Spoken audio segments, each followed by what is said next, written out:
میں نے ایک سروے پڑھا تھا وہاں پہ، اس میں اخبار میں ایک وہاں خبر تھی جو اس کی فیصلے کی بنیاد بنی تھی میری، کہ میں نے یہاں پہ نہیں رہنا نا، میں نے اپنے بچوں کو اس طریقے سے جب تک وہ بڑے نہیں ہو جاتے یا اگر کل کو خود فیصلے کریں.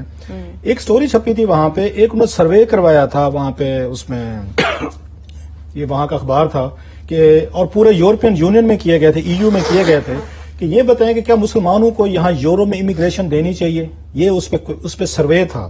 ٹھیک. اور مجھے اگر میموری صحیح ساتھ دے رہی ہے تو میرا خیال ہے 63% کے قریب لوگوں نے اس وقت کہا تھا کہ مسلمانوں کو یہاں پہ آپ وہ مت دیں، امیگریشن مت دیں، یہ ہمارے ساتھ آ کے اسیمیلیٹ نہیں کر سکتے، ہمارے ساتھ آ کے ایڈجسٹ نہیں کرتے، آتے ہیں وقتی طور پر ان کے مسائل ہوتے ہیں جابز کے، نوکریوں کے، بلا بلا اس میں ریزننگ دی ہوئی تھی. اور سب سے بڑی اور بعد میں جو آ کے نا اپنی کلچرل اور ریلیجیس آئیڈینٹی جو ہے نا اس کو سامنے لے کے آتے ہیں. یہ ان کے فیئر سے پلس جو لاسٹ لائن تھی وہ بڑی اہم تھی، جس کے بعد میں نے فیصلہ کیا تھا کہ ان سوسائٹیز میں شاید آنے والے دنوں میں مشکلات ہوں گی. اس لیے میں یہ نہیں کہ آپ کہہ سکتے رہنا میں نے ویسے بھی نہیں تھا، لیکن یہ وہ ریزننگ مین جنہوں نے مجھے اسٹرینتھن کیا تھا، انہوں نے کہا یہ جو آتے ہیں نا باہر سے امیگرینٹس آتے ہیں جتنے، یہ ہمارے وے آف لائف کے لیے تھریٹ ہیں. میں آپ کو روٹس بتا رہا ہوں کہ کیسے انہوں نے ٹریول کیا، اسلاموفوبیا کہہ لیں اس کو، کہ کیسے اس کو 9/11 کے بعد ایک یہاں ویو بنی ہے جس نے پوری دنیا کو افیکٹ کیا ہے. یورپین جو پڑھی لکھی نیشنز ہیں جنہوں نے یہاں پہ ہم ان کو ماڈرن سویلائزیشن کے وہ سمجھتے ہیں، وہ ایون فیل کر رہے تھے کہ یہ مسلمان جو آتے ہیں دنیا بھر سے یہ ہمارے وے آف لائف کے لیے تھریٹ ہیں. ان کا یہ کہنا تھا کہ بھئی آپ آئیں، آپ جو کچھ کرنا چاہتے ہیں کریں، ہمیں کوئی مسئلہ نہیں ہے، بٹ ناٹ امیگریشن. اب چرچ میں جائیں، آپ وہاں مسجد میں جائیں، مندر میں جائیں، آپ وہاں پہ پگڑیاں پہنیں، شلواریں پہنیں، صفائی نہ کریں، جو بھی کرنا ہے کریں، ہمیں کچھ نہ کہیں. بلکہ ابھی بھی ٹرافلگر اسکوائر میں آپ بھی میرا خیال اذان دی جاتی ہے، اور بڑے شہر ہیں جہاں پہ انہوں نے بہت سارے مسلمانوں کو وہاں لبرٹیز میں ملی ہیں. اب اس اسلاموفوبیا کا ایسا امپیکٹ جو ہے نا وہ پوری دنیا میں پھیلا ہے. اس میں ہم اپنے آپ کو صاف ظاہر ہے کہ ایک ہمارا اپنا پوائنٹ آف ویو ہے، ہم ان کو ذمہ دار سمجھتے ہیں کہ یہ جتنے لوگ ہیں کیونکہ مسلمانوں کے خلاف ہیں، اور ایک ہوتی ہے نا سازشی تھیوری، ایک ہم سمجھتے ہیں، وہ ہمارے خلاف سمجھتے ہیں، وہ ہمیں سمجھتے ہیں کہ ہم پوری دنیا کے مسائل کے ذمہ دار ہیں. ہم کہتے ہیں نہیں، آپ لوگ ذمہ دار ہیں، آپ لوگوں نے پوری دنیا میں جنگیں چھیڑی، جہاں سے ویلنس بڑھا، افغانستان میں گئے، عراق میں گئے، ادھر وہاں لیبیا میں گئے، ابھی شام میں گئے، بلا بلا چیزیں ہیں جس سے ملیٹنسی بڑی ہے مسلمانوں کی ورلڈ میں. ریئیکشن کے طور پر بہت ساری یوتھ جو ہے ریڈیکلائز ہوئی ہے، اور بہت سارے جنہوں نے جا کے شام میں لڑنے کی کوشش کی، ISI وغیرہ نے، جو IS ہے وہ موسٹلی وہیں سے بھی ابھی آج کل سٹوریز آ رہی ہیں، UK، برطانیہ، وہاں کے شہروں سے لڑکیاں بھی گئی ہیں. سو ایک اعتراض وہاں بھی آیا کہ آپ لوگ جب مسلمانوں کو بلیم کرتے ہیں، باہر سے آتے ہیں، یہ جو آپ کے ہاں اپنے بچے پیدا ہوتے ہیں جو آپ کی سوسائٹی میں رہتے ہیں، لبرل ہے، پروگریسو ہے، ماڈریٹ ہے، اگر وہ بھی جا کے ملیٹنٹ بن رہے ہیں، ریڈیکلائز بن رہے ہیں، تو اس کا مطلب سارا قصور مسلمانوں کا نہیں ہے. آپ کے معاشرے تو بہتر تھے. اگر پاکستان کا بندہ ہو جائے، کوئی ادھر ادھر کا کوئی ہو جائے ریڈیکلائز، چلو سمجھ میں آتا ہے، زیادہ پڑھے لکھے نہیں ہے، زیادہ ایکسپوجر آپ کے پاس تو تھا. اب یہ ساری چیزیں اس پہ ایک اس کو لمبی ڈیبیٹ ہو سکتی ہے. ہم اپنے آپ کو مظلوم سمجھتے ہیں، دنیا ایک اور طریقے سے وہ نہیں سمجھتی. لیکن جو شاکنگ چیز ہے وہ یہ ہے، ایون آسٹریلیا میں بھی یہ ممکن ہے، آسٹریلیا میں یہ چیزیں زیادہ ہیں، اس لیے یہ آسٹریلین شہری ہے. پاکستان کے لوگوں کو یہ سمجھنا پڑے گا کہ وہ نیوزی لینڈر نہیں تھا، وہ مقامی آدمی نہیں تھا، ان کا وہ آسٹریلین تھا، وہ ایک انہی کی طرح کا تھا. آسٹریلیا میں بہت بڑی ہسٹری ہے، تاریخ ہے اس طرح کے واقعات کی. وہاں پہ بہت سارے اس میں ریشیل دیکھ لیں یا اس میں ہیٹ ریلیٹڈ ایشوز بہت سارے آتے رہتے ہیں، ماضی میں بھی کچھ ہوئے. نیوزی لینڈ آخری ملک ہو سکتا تھا جہاں پہ یہ چیزیں ہو سکتی تھیں کہ وہاں اس طرح کا واقعہ پیش آ جائے. لہٰذا ہم سے زیادہ، دنیا سے زیادہ خود نیوزی لینڈر جو ہیں وہ اس وقت شاک اور صدمے کی حالت میں ہیں کہ ہمارے ہاں ہوا کیا ہے. مجھے یاد آ کہ میرے دوست اللہ ان کو جنت میں جگہ دے، ڈاکٹر ظفر الطاف مرحوم، میں نے ان سے ایک دفعہ پوچھا، کرکٹ کے وہ چیئرمین بھی رہے، بورڈ کے سیکرٹری بورڈ بھی رہے، خود بھی بڑے پلیئر تھے، بڑا خوبصورت آدمی، پتہ ہے آپ کو. میں نے ان سے ایک دفعہ پوچھا، میں کہ آپ نے پوری دنیا پھری ہے، اگر آپ کو اگر دنیا میں کہیں رہنا پڑے کسی ملک میں تو آپ کہاں رہیں گے؟ مجھے آج تک یاد ہے. تو ان کا بھی یہی جواب تھا کہ نہیں یار مجھے پاکستان میں مرنا جینا ہے. تو میں نے کہا نہیں، ان کو میں نے تھوڑا سا کیا، میں کہ نہیں سر بتائیں تجھے. انہوں نے کہا میں نیوزی لینڈ میں رہنا پسند کروں گا. میں کہ ریزن؟ انہوں نے آدھا گھنٹہ مجھے نیوزی لینڈ کے کلچر، ان کی روایات، ان کا سوشل سیکورٹی سسٹم، ان کا انوائرمنٹ مجھے بتایا. کہتے پوری دنیا میں پھرا ہوں، کرکٹ کے حوالے سے ویسے بھی پھرا ہوں. وہ کہتے جتنا خوبصورت سسٹم میں نے وہاں لیونگ کا نیوزی لینڈ میں دیکھا ہے نا، مجھے اور دنیا میں کہیں نہیں ملا. سو ان کا یہ کہنا تھا مجھے اگر آپشن ملا کبھی تو میں دنیا میں نیوزی لینڈ کو پک کروں گا. سو یہ اتنا خوبصورت ملک، اتنے خوبصورت لوگ، اور جس طرح کا ان پہ ریئیکشن آیا ہے، اور ان کے مطلب بچوں کا میں دیکھ رہا تھا، ان کی خواتین کا دیکھا. سو بیسیکلی یہ ٹیررزم جو ہے یہ مسلمانوں کے خلاف تو ہوا ہے، اس سے بڑا میں سمجھتا ہوں یہ نیوزی لینڈ کے خلاف ہوا، جو اتنا خوبصورت ملک، اتنے پیارے لوگ ہیں. ان کے وزیر اعظم نے جس طرح کی اس کی انہوں نے آ کے ایمپتھی دکھائی ہے، جس طرح کی سمپتھی دکھائی ہے، وہ ایک اپنی جگہ پہ ہے. بہرحال عامر صاحب سے اس پہ ویو لے لیں, then we will come to the next part کہ اس طرح کے لیڈرشپ جو ہے نا ہمارے ہاں کیوں نہیں ہے, ہمارے ہاں کروئل, ہارٹ لیس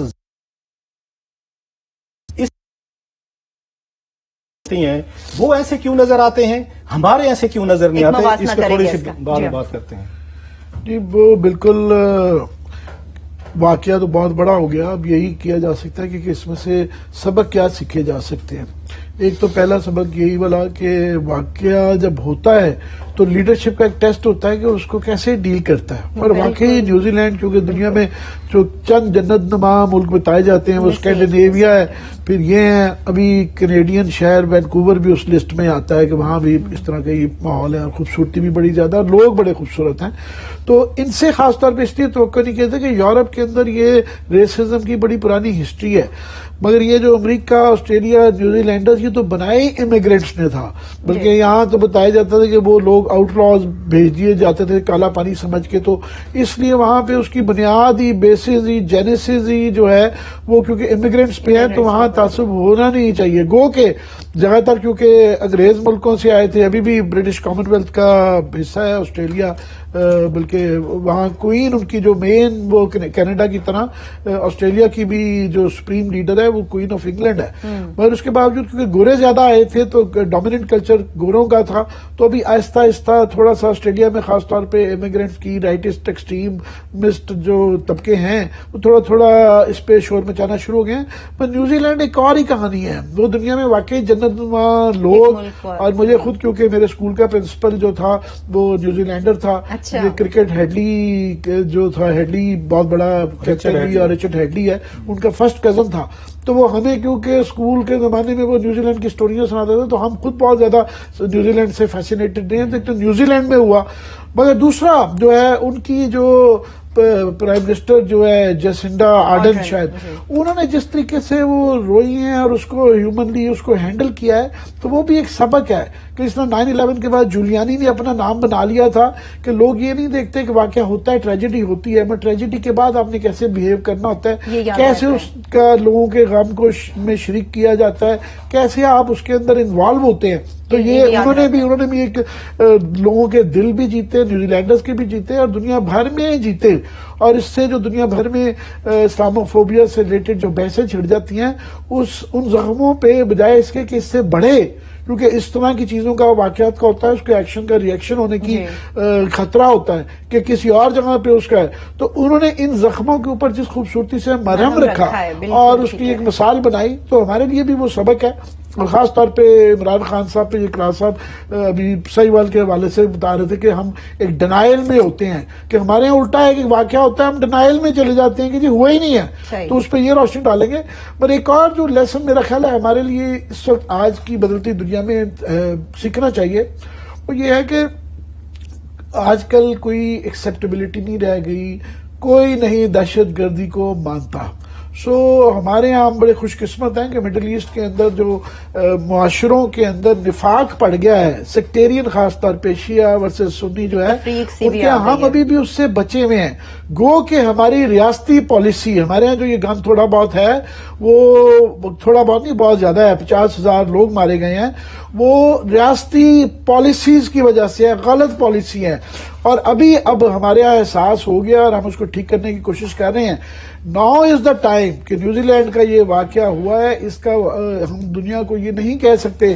ہمارے کشمیر کے حوالے سے فار ایگزامپل جو ہے اس وقت جیش محمد ایک آنکھ کا وہ ایک کھٹک رہی ہے آنکھ میں, اور وہاں پہ کشمیر میں ایک واقعہ ہو جاتا ہے اور وہ اون کر لیتے ہیں, اور ہم دنیا کو نہیں سمجھا سکتے کہ جناب ہماری جیش کا ان کی جیش سے کوئی تعلق نہیں ہے. یہ بھی ٹائم ہے کہ اس وقت یہ دنیا میں ہمارے اوپر بھی نظر ہے, یہ نیوزی لینڈ میں بھی نظر اس کے اوپر آئی ہوئی ہے.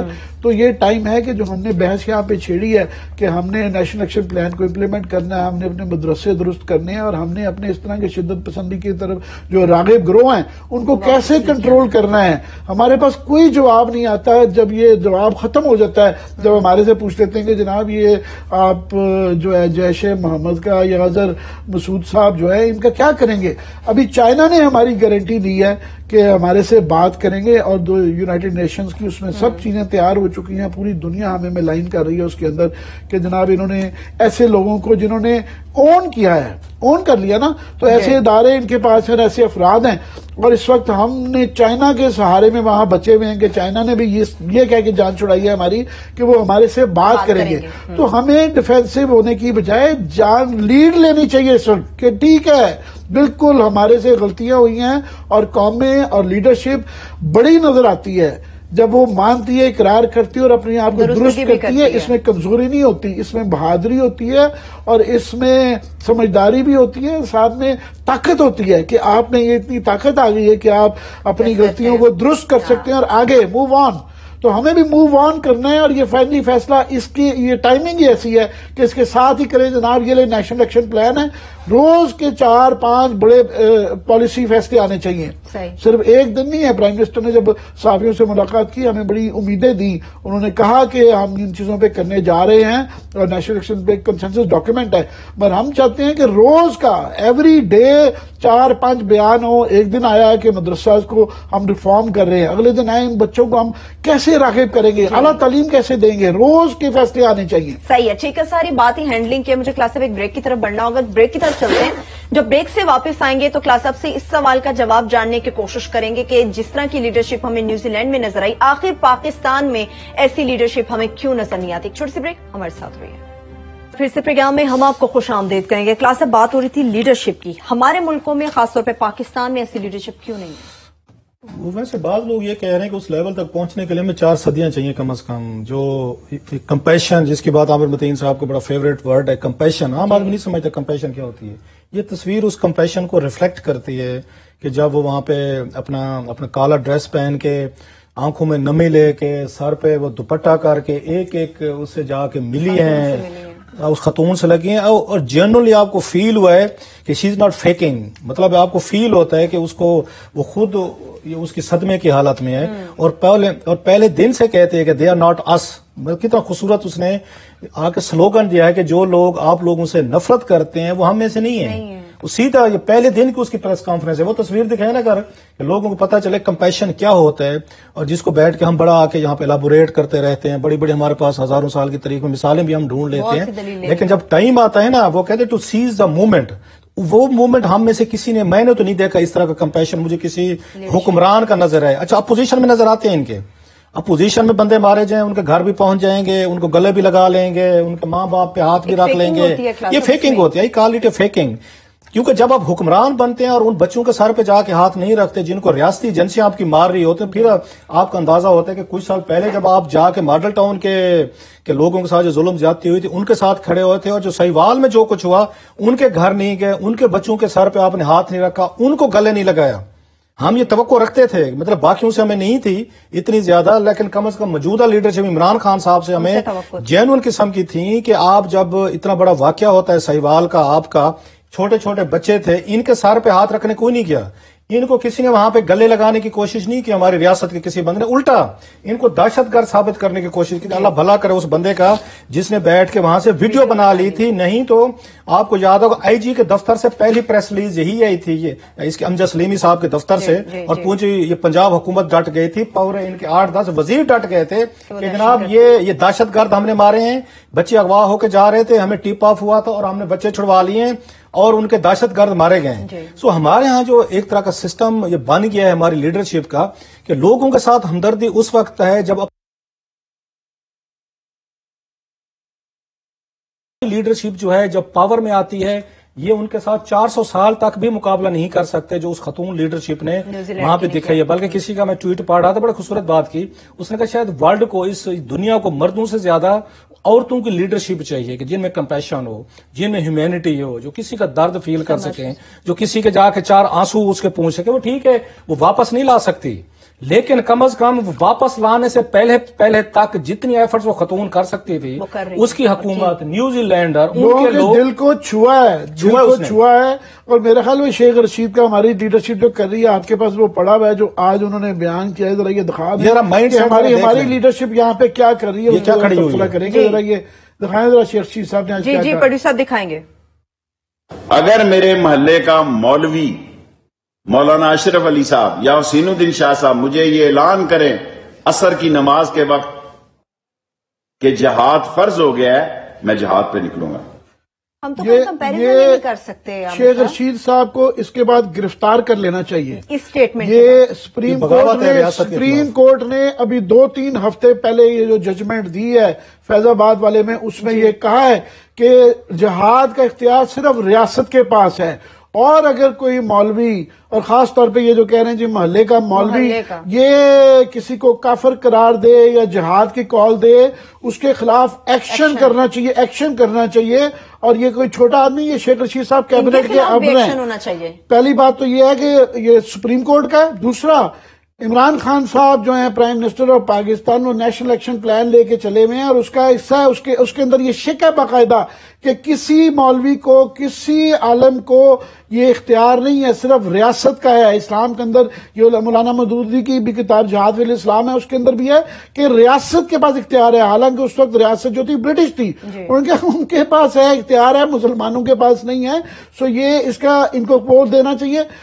شیخ رشید صاحب جو ہیں، یہ پہلی بات تو یہ کہ یہ سگار پی کے جو ہے نا حویلیوں سے ہی جہاز چلاتے رہے، انہوں نے لوگوں کے بچے مروائے ہیں، انہوں نے اپنے بچوں کا دیکھا نہیں ہے، اپنے ہیں بھی نہیں ہے، اس لیے درد بھی شاید سخت بات ہے، شاید درد نہیں محسوس کرتے۔ یہ کیا ہے، ہم بڑے ناقد ہیں بلاول کی کئی چیزوں کا، مگر وہ جہاد کے حوالے سے، معاشرے کو درست کرنے کے حوالے سے وہ بڑی ٹھیک باتیں کر رہے ہیں۔ اور بے نظیر بھٹو نے اپنی جان دی ہے، اور آخری جو تقریر تھی، آخری چند مہینوں میں جو تقریریں تھیں وہ بڑی کلیئر تھیں کہ پاکستان کا سب سے بڑا مسئلہ ہے، اور پاکستان کا مسئلہ ہے ایسے موقع پہ کہ جب ہمارے یہاں ایک کرائسس چل رہا ہے، اور ہم یہ دنیا کو میسج دینا چاہ رہے ہیں کہ ہمیں وہ گرے لسٹوں سے ہٹائیں اور ہم اپنے درست کریں۔ تو کیبنٹ منسٹر آپ کے یہ باتیں کہہ رہے ہیں، تو ان میں یہ تھوڑے سے زیادہ فیض الحسن چوہان ہی ہیں، ان میں فیض الحسن چوہان میں کیا فرق ہے؟ تو اگر اس کی سرزنش ہو سکتی ہے تو ان کی بھی سرزنش ہونی چاہیے، اور یہ ان کو واپس دینا چاہیے اپنا بیان کہ محلے کے مولویوں کے پہ یہ پاکستان کی سلطنت اور نیوکلیئر کنٹری نہیں چھوڑی جا سکتی ہے۔ تو یہ محلے کی مولوی کے پاس جا کے بیٹھے، ان کا لیول اس سے زیادہ ہے نہیں ہے، یہ کیبنٹ کے منسٹر ڈیزرو نہیں کرتے۔ صحیح ہے۔ امن کا پیغام کیا دینا کلاس صاحب؟ یہ تو لوگ خود انتشار پھیلاتے تھے۔ عمران خان تو اس کے خلاف ایکشن نہیں لے سکتے، شیخ صاحب کے خلاف اتنی عمران خان صاحب میں پاورز نہیں ہے، وہ ہر طرف سے ان کو جکڑا ہوا ہے، بازوں سے ادھر ادھر پکڑے ہوئے ہیں، وہ بالکل ٹائٹ، وہ جیکٹ نہیں ہوتی ٹائٹ جیکٹ، عمران خان تو ٹائٹ جیکٹ، اتنی ان میں جرات نہیں ہے کہ کل کیا اس بیان کے بعد یہاں کیبنٹ میں ان کو ڈسمس کر دینا چاہیے تھا کہ اتنی بڑی جنگ سے ہم ابھی بچے ہیں، اور یہ ایک نیوکلیئر ڈیزاسٹر ہونے والی تھی پوری دنیا کے، ہم نے منتیں ترلے کر کے درمیان میں ڈال کے اندر کی کہانی ہم نہیں بتا سکتے، ہم نے جنگ ٹالی ہے، نیوکلیئر وار ٹلی ہے اس خطے سے، اللہ کی مہربانی ہے، اور پھر ہم نے دنیا سے کمٹمنٹس کی ہیں کہ ہم نے یہاں سے یہ جہادی مائنڈ سیٹ جو ہے نا اس کو ہم نے ٹھیک کرنا ہے، یہ جہادی مائنڈ سیٹ ٹھیک ہو رہا ہے۔ جو بات انہوں نے کی ہے کہ صرف ریاست کو یہ رائٹ ہے، وزیر اعظم پاکستان عمران خان کو یہ رائٹ ہے کہ وہ ڈکلیئر کریں جہاد ہونا ہے یا نہیں ہونا، جنگ کا اعلان یا وزیر اعظم کرتا ہے یا خلیفہ کرتا ہے۔ شیخ رشید کو نہ وزیر اعظم ہے نہ کوئی خلیفہ ہے، نمبر 1۔ نمبر 2، میرے مولانا شرفی صاحب سے ہاتھ جوڑ کے پہلی دفعہ میں ان سے منت کرنے والا ہوں کہ مہربانی فرمائے شیخ صاحب کو اجازت دے دیں، ان کو بالکل اجازت دے دیں، ان کو کہیں آپ اکیلے جا کے بارڈر پر جا کے لڑائیں اپنا جہاد، جانے دیں۔ میں کہتا ہوں 100-200 بندہ جتنا بھی لے جا سکتے پورا پنڈی اٹھا کے لے جائیں اگر ان کے پیچھے جانے کو تیار ہے۔ شیخ صاحب کو اجازت بالکل ملنی چاہیے۔ مولانا شرفی صاحب میری آپ سے یہ دستہ آپ سے التجا ہے، شیخ صاحب کو بالکل دیں، گاڑی نہیں ہوگی ان کے پاس، میں اپنے مفت میں پیش کروں گا، پیٹرول بھی ڈلوا دوں گا، آنے جانے کا خرچہ بھی اگر کوئی کہیں گے دیں گے۔